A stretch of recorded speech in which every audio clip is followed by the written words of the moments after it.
আসসালামু আলাইকুম রহমতুল্লাহ।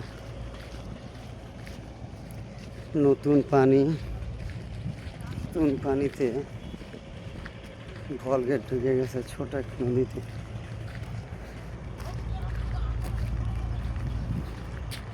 পানির কালারটা ঘোলাটে কালার।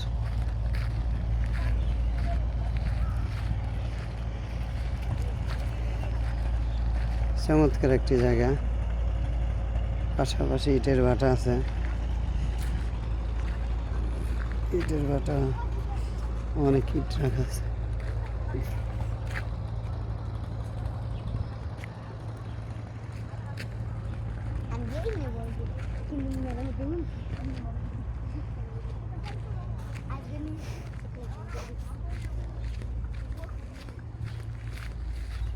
ইট পোড়ানো হয় এটার ভিতরে। এই জায়গা থেকে এই দিকে আবার সারিবদ্ধ হবে রাখা হয়। এই ছিদ্রগুলো দিয়া আগুন তথা কয়লার আগুন বের হয়, তারপর ইটগুলো পোড়ানো হয়। আর এই চিমনি দিয়া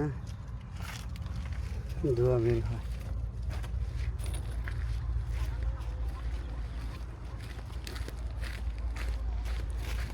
তৈরি হওয়ার পরে সারিবদ্ধভাবে এই জায়গায় রাখা হয়।